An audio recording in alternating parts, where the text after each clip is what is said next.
Welcome to High Truths on Drugs and Addiction, where national experts bring you facts and answer your questions. I'm your host, Dr. Ronit Lev, an emergency and addiction doctor who has served at the White House and still practices on the front lines. Right here on High Truths, you will learn from experts from around the globe and around all aspects of drugs and addiction. Today's episode is sponsored by ISAC, the International Academy on the Science and Impact of Cannabis. Visit their website at isac1.org, IASIC1.org, to follow the science on marijuana. Friends, fentanyl is plaguing America. There is no safe drug supply unless it comes from a legal pharmacy. If you are around anyone who may be using drugs, you should carry naloxone, the opioid reversal agent. Carrying naloxone for drugs is like carrying an EpiPen for allergies. Come visit me on hightruths.com to learn more about the show, submit a question, or download a free prescription for naloxone.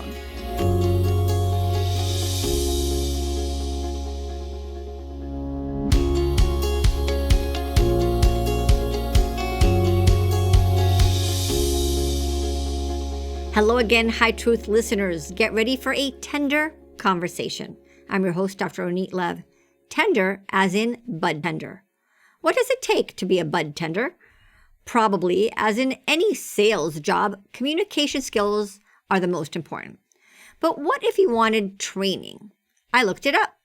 You can get a Masters of Cannabis certificate for only $2.99. Deal expires in 10 hours, 11 minutes, and 9 seconds from, you guessed it, the Cannabis Training University.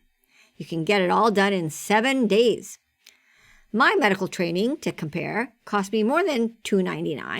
Took me 4 years of college, 4 years of medical school, and 4 years of residency. After 12 years, I had to take oral boards and written boards. And then every year, I have to take a minimum 24 hours of continuing medical education. And every 10 years, I have to retake my board exam.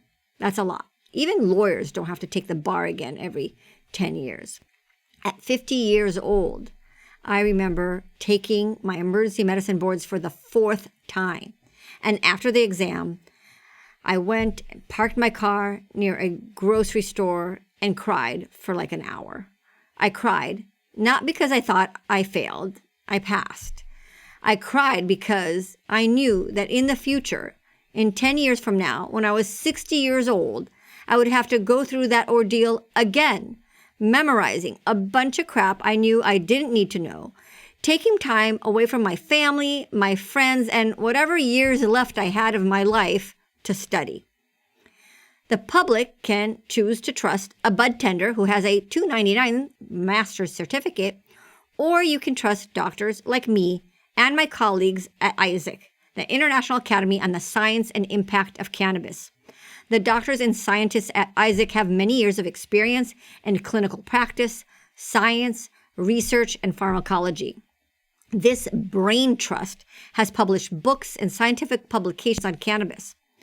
I don't think the bud tenders are qualified to check your prescription medications for drug interactions with THC or CBD, or ask you if you are immunocompromised and should avoid smoking cannabis known to have fungal contaminants.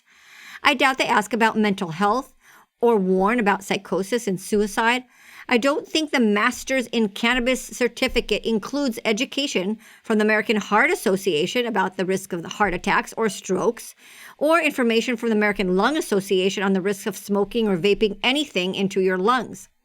What about risks for testicular cancer or epigenetic weed whacking that THC does to sperm? Is there warning about not procreating while using weed? It is impossible to include all the risks of cannabis in one podcast. Even I have a hard time keeping up with the growing body of medical literature on the harms of THC. And with that, let's hear our question of the day. Thank you, Dr. Lev, for your podcast and presentation at the 4th Annual Stanford Teaching Cannabis Awareness and Prevention Conference. Your session received great reviews. My name is Natalie Andrade, and I work for the Tobacco Use Prevention Education Program at Santa Clara County Office of Education. I work with youth who use substances such as tobacco and cannabis. My question is whether marijuana grown in the backyard is safer than in a store because it is considered more natural. Thank you. Thank you, Natalie, and for the great job that you did as moderator at the Stanford 4th Annual Teaching Cannabis Awareness and Prevention Conference. You moderated my session and did polling questions and handled that and prepped me in a really great way. So thank you so much. To answer your question, I have Ann Hassel. Ann Hassel is a reformed bud tender turned prevention advocate. She was a true marijuana believer, leaving her job as a physical therapist to enter the green rush in a Massachusetts medical marijuana dispensary. Then she developed heavy metal poisoning, cannabis use disorder, and even cannabis-induced psychosis. She now is reformed and joins the prevention movement to educate others on the harms of high THC content and contaminants. Anne has testified before national and state authorities and politicians. She appears in the film Smokescreen and Dr. Kevin Sabet's book, Smokescreen: What the Marijuana Industry Doesn't Want You to Know. To learn more about Ann Hassel, check out the High Truth show notes. Ann Hassel, welcome to High Truths. Thank you, Dr. Liv, for having me on. I'm so excited for this conversation. I want to take our time together to go through your life in a way to analyze the issue of marijuana, because I think that you're a living example of that. So we'll go through your life as a lover of marijuana, an industry worker, bud tender, an injured worker, and then a preventionist. So at the beginning, you became to love marijuana. How old were you? How did that come about? I still remember I was about 16 years old and I was very awkward in high school. I felt like I didn't fit in and I had a very dysfunctional family. So I remember I met a girl who became my best friend and I started smoking marijuana. And actually I started smoking with her and her mother. So it was very acceptable. I remember not feeling much the first time, but after that, I really felt really good. Felt like all my problems of life just melted away. And I just really started consuming more and more marijuana. At that point, it was in the 1980s and probably just about 2% THC, which I, again, thought there was no problem with it, that it was something that really was therapeutic and beneficial for me. I later went on to go to college, and marijuana was very expensive and it was hard to come by. There were some circumstances where I was trying to acquire it. And it wasn't the best thing. Actually, I did have my life and safety was at risk.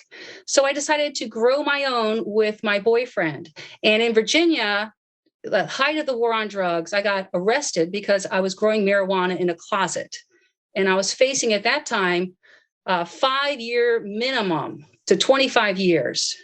And I came close to getting the 5 years. I ended up just serving a month in jail. And I thought the government had it all wrong. I felt really resentful that I was prosecuted and handcuffed, incarcerated. And when I came out, well, I actually was on probation for a year. I did not consume marijuana. So at that time, I, had monitored testing. I did not consume it. And I kept longing, Dr. Lev, for when I could start consuming it again. It was so much a part of my life. So you were you still were addicted and craving. It's not like being drug-free. You got your brain back to think clearly. I didn't actually. If anything, again, it made me even more resentful of the government. I thought that, again, scientists like yourself were completely wrong. That's the thing about marijuana. It's a very addictive drug, and people don't seem to understand. I think with other drugs, like opioids or methamphetamine, people understand the harm, but they don't understand it with marijuana. So I came out of, at that time, my probation. I graduated from college, moved up where the boyfriend who had fled the state I met him in Boston and started consuming. And I remember the first time, this was very strong weed by about 1990, probably about 5% THC. And I remember when I smoked it, I didn't have a good reaction at all. I thought I was like on an acid trip, and I had to lie down, and I was really upset about it. I couldn't understand where I had wanted what I thought marijuana was for me, a nice calming influence. And I just felt so terrible. And I remember people said, don't worry, Ann, you'll get used to it. Well, unfortunately, I did, and began consuming it in the 1990s. And later went to grow even more. The first time in the 1980s, I was not successful. I got arrested. But then later in the 1990s, I was doing a small scale grow operation. So you're growing your own weed when you were in college, and then after you graduated college, did the plant change? Is it a different weed, different genetic strain? Very much so. Again, I told you in the 1980s, it was probably 2% THC. By the time the 90s were coming around, what happened was there were Amsterdam seed banks that were getting a lot of strains from Northern California, and they were actually hybridizing the plant, increasing the THC and decreasing the cannabidiol, which counteracts the psychoactive effect. All I knew is that I actually did want to get the strains in the highest THC, which actually is what most people are doing right now. Right. So interesting. So then you graduated college, you became a physical therapist. Yes, I did become a physical therapist. I left like the whole thing of growing marijuana, but I still did use it from time to time. But it was my dream job. I thought I was such an expert at it. I, again, was so familiar with the growing process. I'd done multiple grows. I've done hydroponic, outdoor, different grows. And it was my dream to be in the industry. Again, I think part of me was so stigmatized by my arrest and incarceration that I thought that I was vindicated when in 2012, medical marijuana was legalized in Massachusetts. And I had to wait until 2015 until a dispensary was opening near me. And I applied for that job in 2015. What was the job? I was a registered marijuana dispensary agent, otherwise known as a bud tender. And I'm the person at the counter who would recommend strains for people. Again, I actually had been a physical therapist, so I thought this is perfect. I'm a physical therapist. I've seen how certain medications don't work for people. I thought marijuana worked for me, and I thought this is great. I can actually use the medical knowledge I have to go into this industry to improve, the health and decrease the pain for people. So physical therapy is, natural healing. You thought, marijuana, a plant, is natural healing. And you left, a nice profession, physical therapy, to do this. Did it pay? I mean, did you make as much money? Well, everyone, especially my mother, they were not happy with this. They thought, what are you doing, Ann? I was earning like, $50 an hour, willing to go down to 15. I saw it as being on the ground floor to something great, where I was going to do very well. I was looking forward to being on the ground floor. And if I wasn't going to be going through whatever corporation, I wanted to be a cannabis physical therapist. I was really thinking about that for a while. Were you offered share in this new company, or were you just a hired bud tender? Just a hired hand. In a way, it was not what I expected. Let's just say that for now. But I just was excited to take the pay cut and to work 12 to 16-hour days on my feet. And when I was at the bud tender counter the day we opened, because I helped open the store, people would come in with tears in their eyes. And I thought, I felt like it was almost a religious experience. This is my calling. I'm really good at this. And this is what I need to do in life. And I really didn't feel that with other things I was involved in. It's interesting you bring the religious analogy, because I feel like some people who have an addiction or love weed, it's their religion. It'd be like saying, not believing in God or paganism. They believe in marijuana. Were you that person? Absolutely. I was one of the most pro-marijuana people you could imagine. It gets to the point where it's normalized. You're hanging around people that use marijuana all the time, especially when I became a bud tender. You're working in the job. It's what you consider as your medicine. And then it's a social component of hanging out with these people. And because of accessibility, It was there all the time. And actually, we were actually pushed to consume the products. That's another thing I did not anticipate. Interesting. And it, I would think that your first instincts of being on the ground floor of a new type of business and opportunity for you at the time make sense. I just saw a recent report from this year that Americans spent more money on legal cannabis in 2022 than chocolate or beer. They spent $30 billion on marijuana and $20 billion on chocolate. That didn't surprise me. I know that I myself, I would get a very good discount, and I began consuming more and more. And so did I notice my coworkers and at that time there were patients, because I was at the medical marijuana dispensary. Everyone was consuming more and more. So tell us about that. So you were at the medical dispensary. How is that different than a recreational dispensary? What was medical about it? Well, I mean, right now, looking back, it was not medical. And I realized I was duped, like I believe the nation is duped. Because, again, it passed by the ballot measure in 2012. It became law, even though our politicians had gone out to Colorado and didn't like what it looked like. And they came back and warned people about it. But it passed. As for what the difference is, the only real difference right now between medical and recreational is the potency of the edibles. Otherwise, you have the same vape cartridges, you have the same high potency THC concentrates, everything in the flower. Again, the strains can go up to 30% plus. The only difference is the edibles. Is there a price difference? If you have a medical marijuana card, do you get a discount or is it more expensive, or how does that work? Actually, in our state, they did mandate that you had to give a discount because of people who are low income. And interesting enough, I and all the other bud tenders and staff would get that additional income and get that discount because we were, relatively low income. You don't have to pay taxes. That's really the big difference across the nation, is that with medical, you don't pay the taxes, and they can be significant. Right. So it's cheaper if it's medical, but it's the same plant, right? It's not like there's a grow of medical grade that's, is more pure or has less contaminants or E. coli or aspergillus or fungus. And then here's another one that's just recreational. It's the same stuff, right? It's the same thing. Actually, what I find interesting is that we'll get more into the contamination, but at my marijuana corporation's cultivation center, the growers were upset about the quality. Again, you're talking about the mold and all the contaminants. And they were told by the HR director, you've seen behind the curtain. We were always meant for recreational. That just says it all. I felt like it was a big farce, that medical was used as basically a facade to push through what they really wanted, which was the commercialized, industrialized marijuana industry. Interesting. And how about at the medical store? One thing I saw that you say differently is that you call the customers patients, as if you're the doctor, as a bud tender. You call them your patients. So that's one thing, to make them feel like it's their medicine. You call them patients. Anything else like that? They made the store look like a pharmacy or a doctor's office?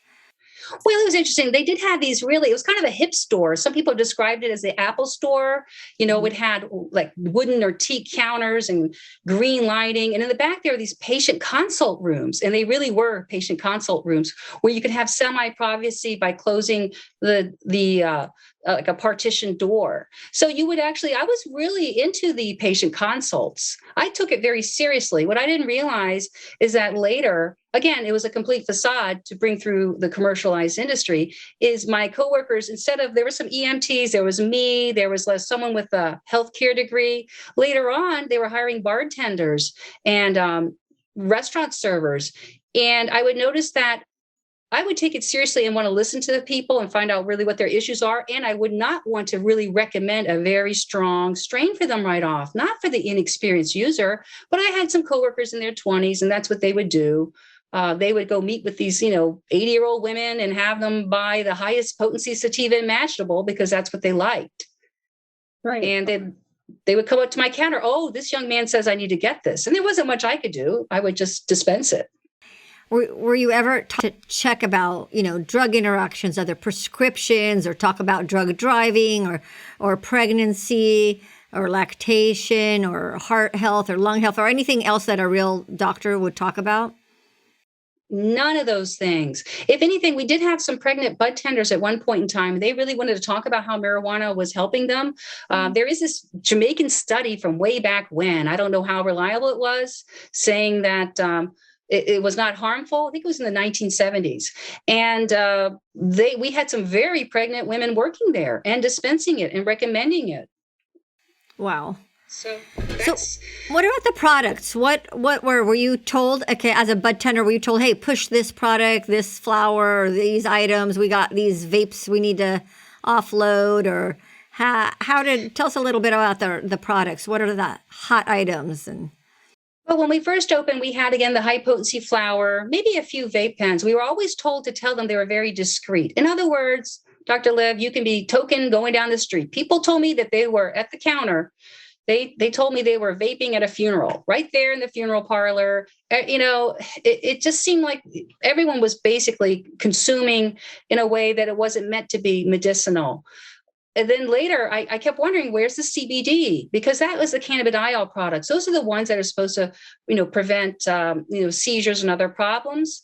And in fact, we didn't open with that. Our opening day. That was a farce too about seizures, right? Because the babies with Dravet syndrome were not smoking pot, Exactly. But, we did have a young woman who was younger than 14, who was getting our CBD tincture. Apparently it didn't help her. Actually, no, excuse me. It wasn't the CBD tincture. It was the sativa tincture.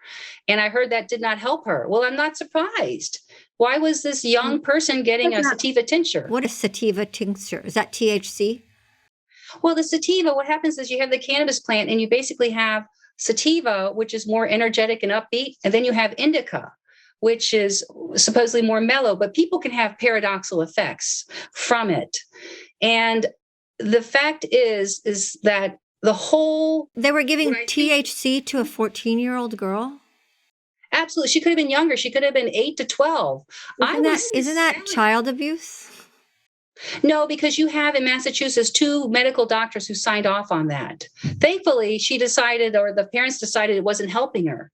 But I did sell high potency THC concentrates. What I didn't know going into it is that they take the cannabis plant and they strip the cannabinoids. So you have, instead of any of the vegetative material, you have the like a blob of a concentrate. It's known as oil, dab, wax. Where does this happen? So take us through the growing process. So someone has a grow like you, and where does all this take place? Well, once you have harvested the raw plant, you then take, in my corporation used propane and butane to strip the plant of the to make the concentrate. It's more like if you're distilling alcohol, you're taking, again, the barley or whatever it is you're growing, and then you're making it very strong. The same thing with marijuana. You're taking this plant that maybe it's 15% THC, you're stripping it with butane and propane. There are other methods too, perhaps better. And then in fact, it can be, I was consuming 98% THC, and I had never consumed anything like that in my life before. So this all happens in a lab somewhere, right? Absolutely. Oh, well, people actually are blowing themselves up doing it. You can do it at home using, you can also use Everclear, which is an alcohol, and simmer it on a stove. Or you can, again, you have to be careful because you can in fact have an explosion. And there have been butane hash oil explosions in California. There was a really bad fire one time. I think there's a video of a firefighter who was stoned from secondhand smoke, and you could see him being interviewed. But for an industry, they get the grows, they buy it, they sell the plant, but they sell all these other vapes and tinctures and stuff. That happens in a lab, right? And that's where the butane and yes, and terpenes and all other things happen. Well, if anything, you get a higher price margin with the products if you make the concentrate and sell the concentrate, because you then infuse edibles with it, lotions with it. Everything can be infused with the concentrate. You can have a high-end product cost, a lot higher than if you just got the raw flower. Some people would want to make their own, concentrates, but by and large, the industry is making more money by making the concentrate. And also they get away with having moldy marijuana. Out in Oregon, I read an article, blasting mold into green gold. So when they have these moldy plants, what they're doing is they're, again, what I had seen in my corporation and why I stopped consuming the flower, I saw the mold on it. I trimmed the moldy marijuana at the plant, at the cultivation center. And I thought, wow, I bet if I do the concentrate, it'll be healthier. They told me. The Colorado consultant who worked for our company said it was a more medicinal way to medicate. And I thought, wow, you're right. It won't be harsh, because I was having adverse effects from consuming the moldy marijuana.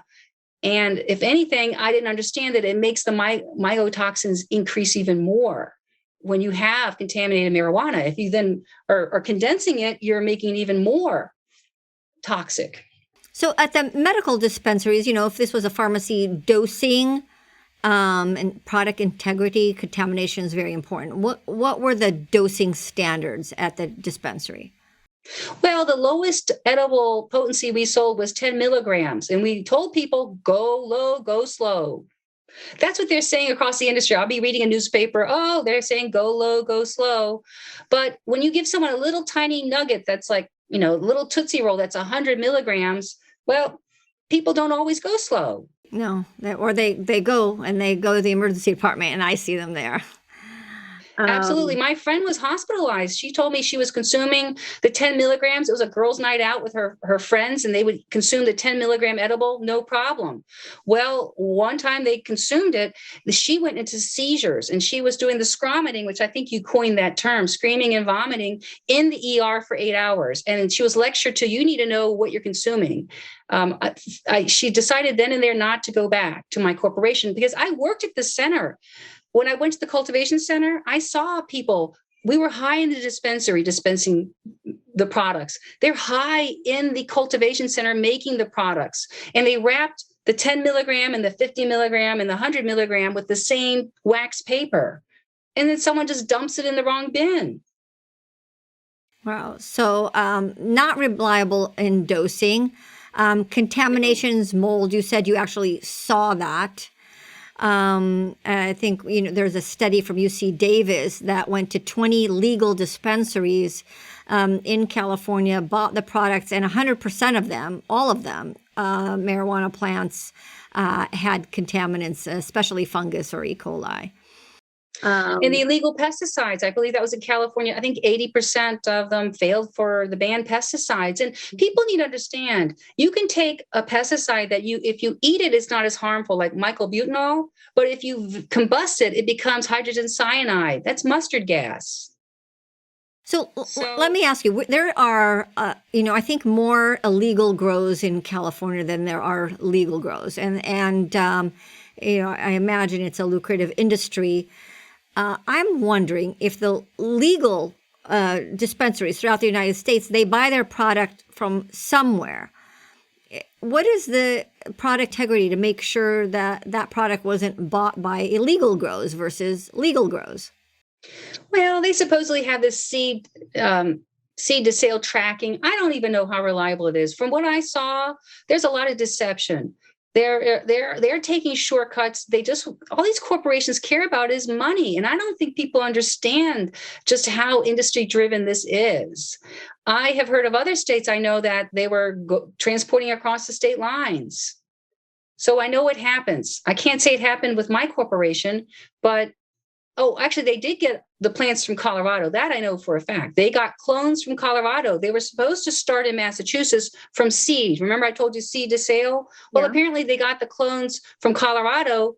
When they came in, they had that horrible mold problem. And that's what caused the big mold issue. So they'll take shortcuts. Who's looking over their shoulder? They're policing themselves. And that's the problem, the policing themselves. Even at the highest government level, I could say in California, there's a Bureau of Cannabis Control, but they make sure that there'll never be, real doctors or scientists or people who don't have a conflict of interest on those committees at the highest level. So it's really policing yourself. But what if you are a concerned consumer and, you want to, try marijuana and you care about the environment? and you don't want, cyanide in your pot. Is there, the whole concept that you say seed to sale is very appealing.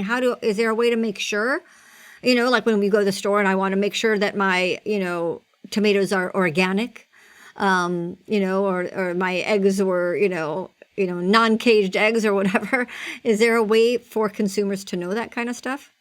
There is no way in terms of organic. There's no way that you can ensure that. That's just a label they like to put on.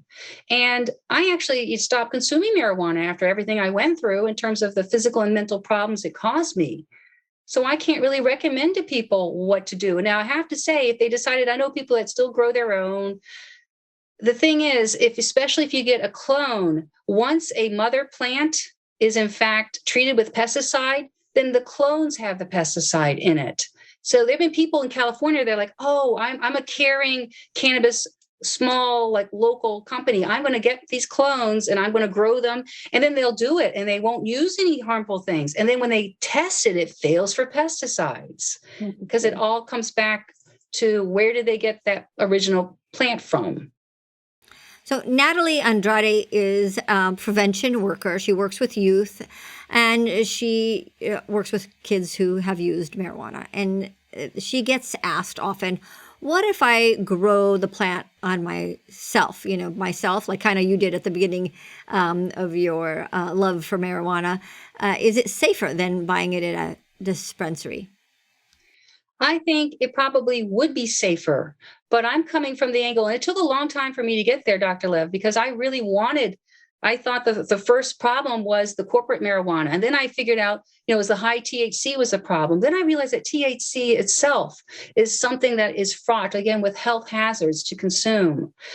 So again, I don't consume it now and would not recommend young people consume it.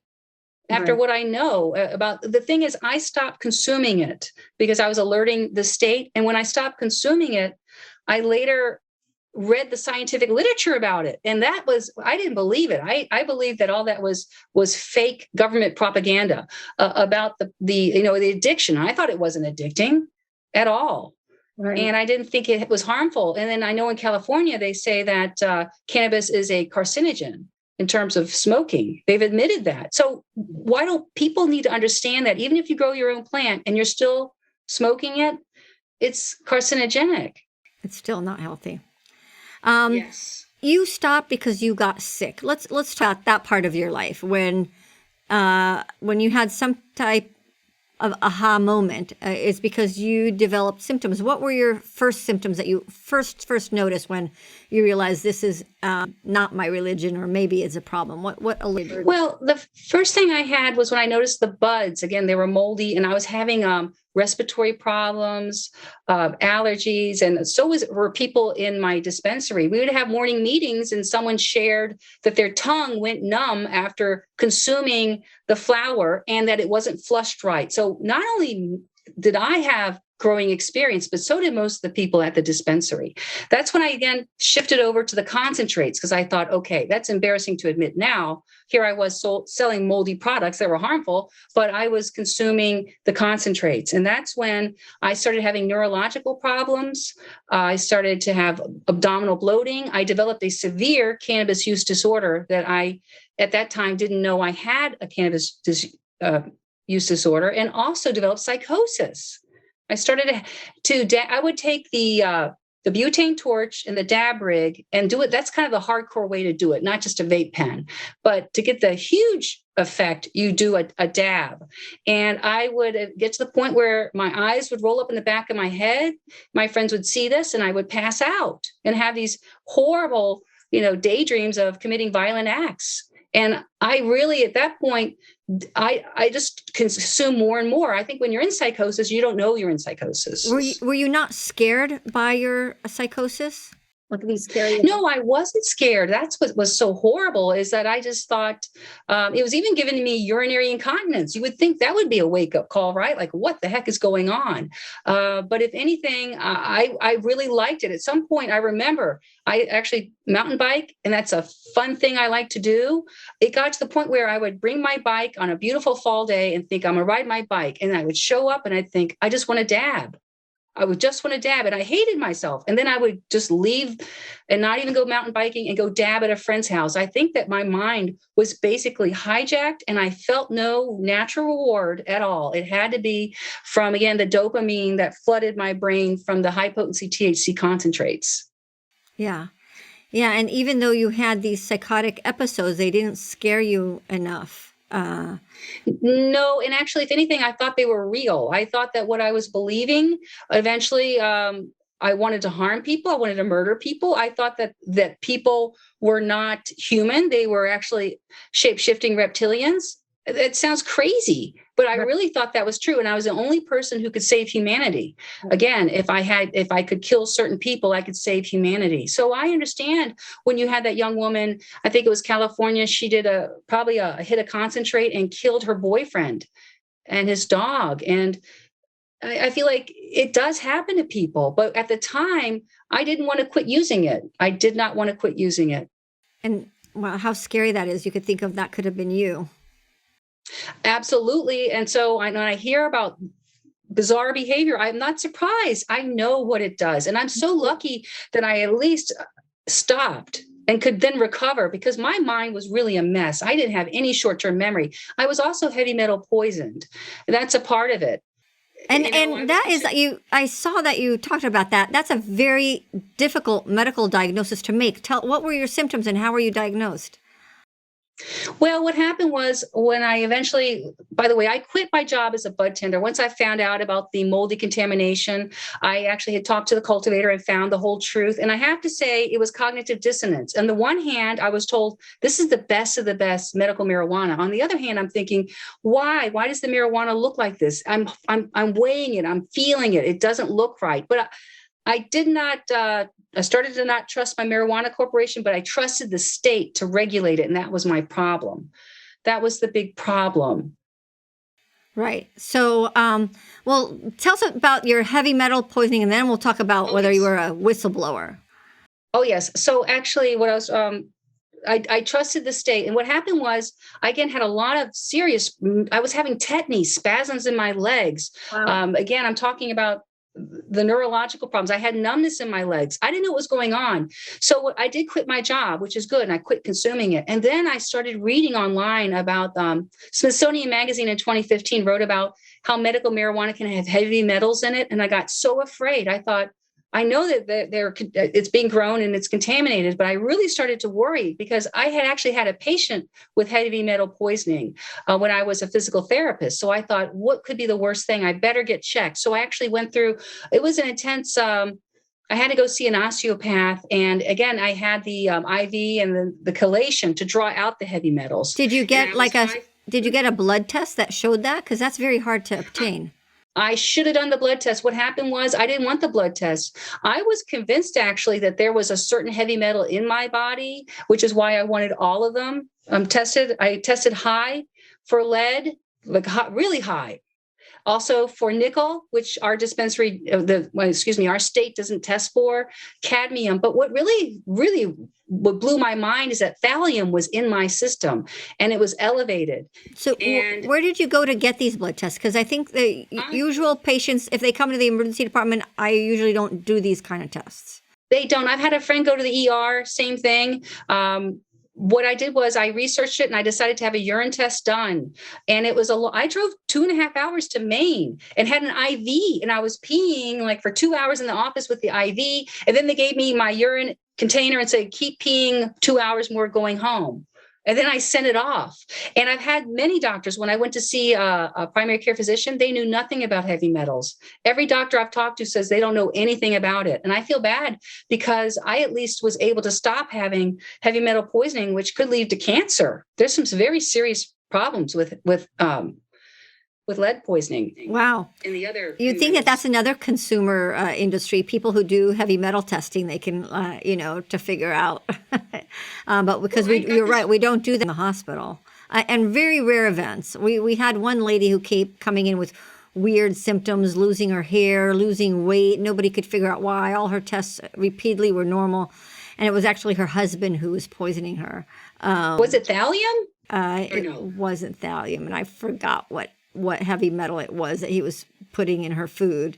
But it was a big deal. I mean, FBI came in, it was we had people from Washington, D.C. come to the hospital, start looking around because the chelating agents, some of them are radioactive. So it's like, why is this hospital, trying to purchase these things? So it was an interesting case. But so you had that,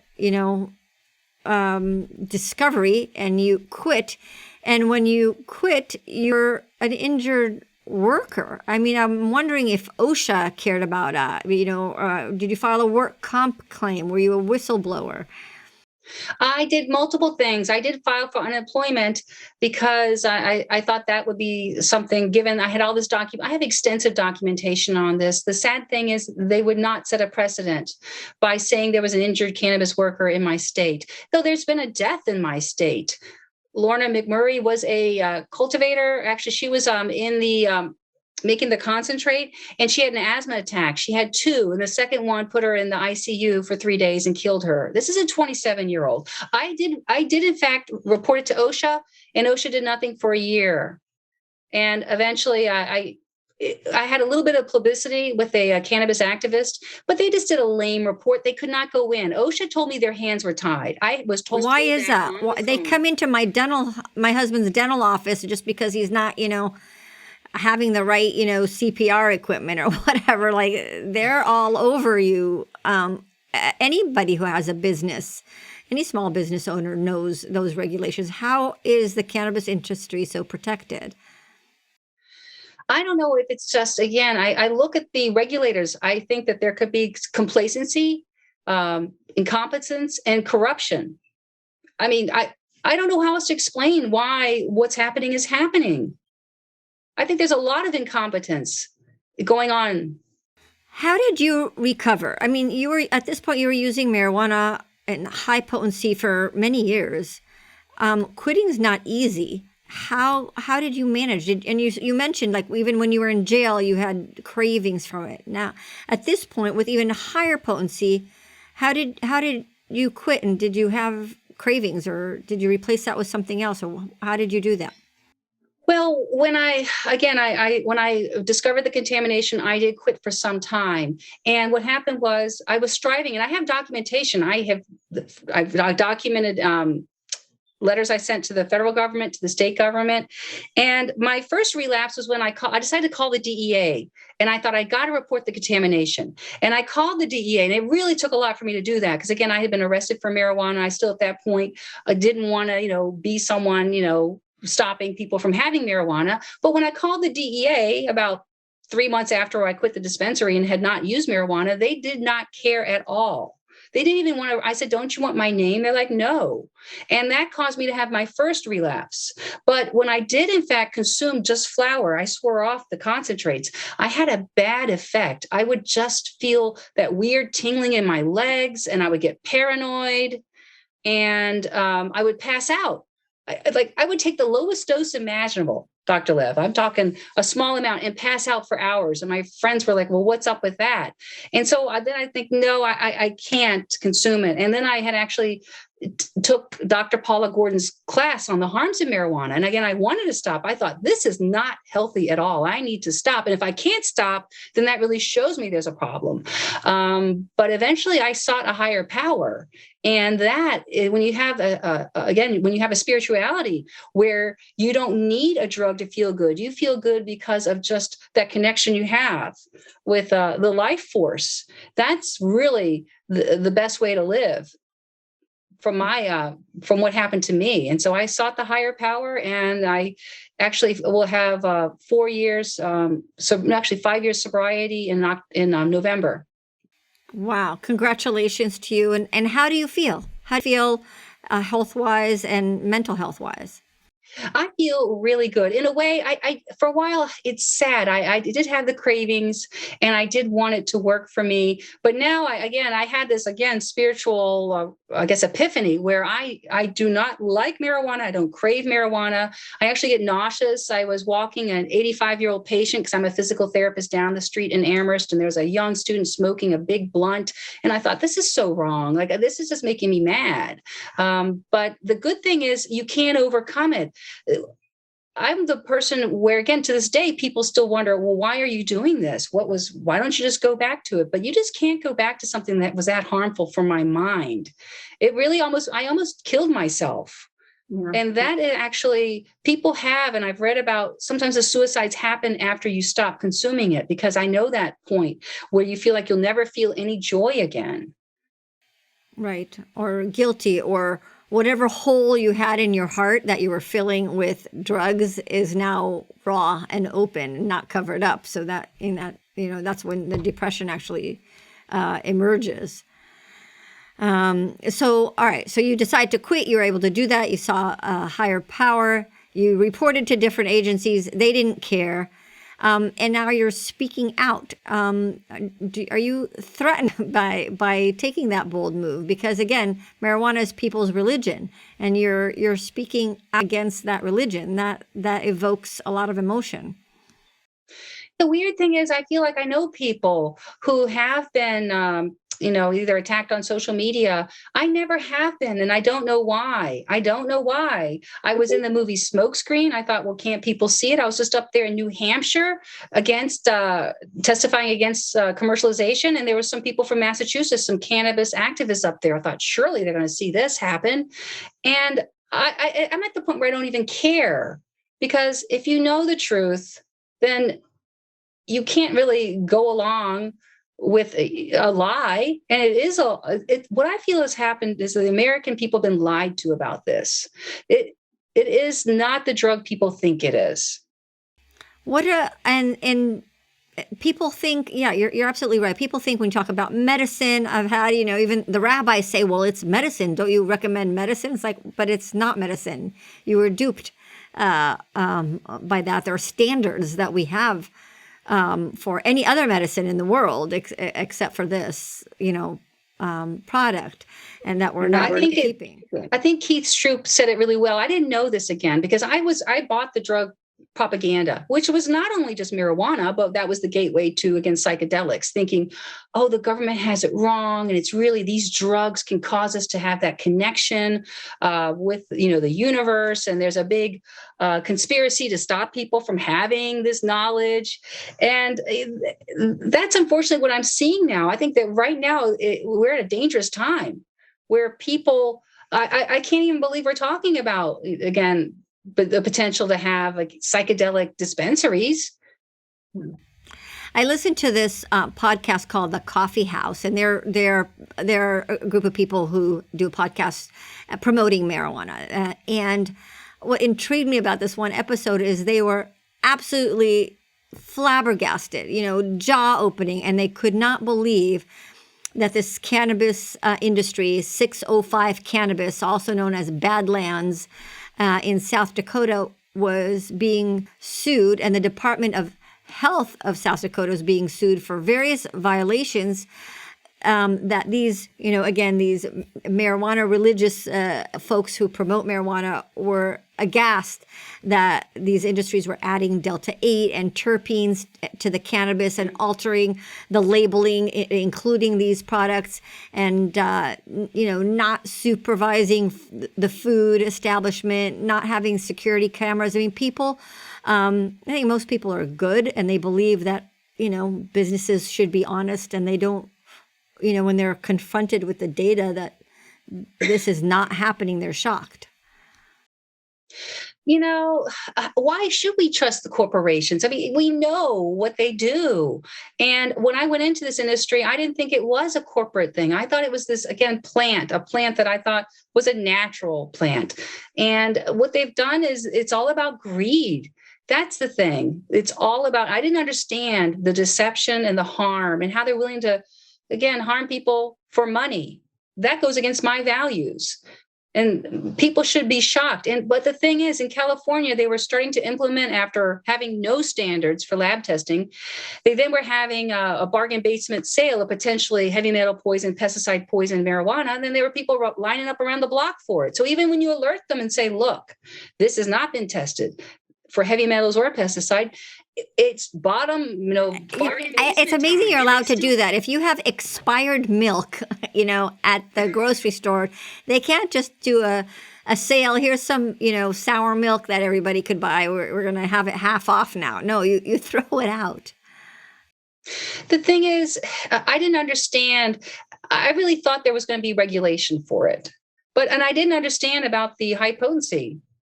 It's just, what I'm scared of is that I started off at 2% THC as a 16-year-old. I still, I was arrested and, went to jail, but I managed to, go to college. And I'm just thinking of those people, those young people who try that high potency. I tried 2% THC. What happens to the 90% THC that goes in their brain?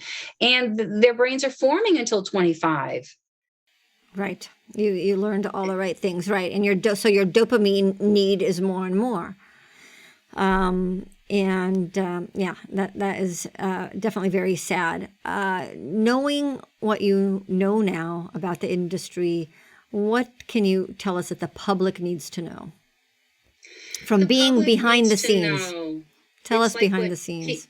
Keith Stroop of Normal said, we need to use medical marijuana as a red herring to give marijuana a good name. He said that. That was the game plan. What we're witnessing is another addiction for profit industry. I find it very interesting that you had, tobacco taking off, and you had the corporate tobacco corporations. They were lying to Congress, and they are, again, it's all a big lie. They are lying about the harms. It's all about the money. That's what's happening. It's not about the plant. It's not about really helping people. And I know that there's some people convinced that, but so-and-so grows it well and this or that. I think it's too dangerous. I think it's very dangerous to have allowed this, to have the...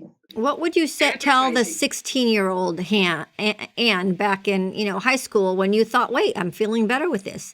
What about the people who say, well, there's millions of people around the world who feel better, just like little Anne did when she was 16 years old?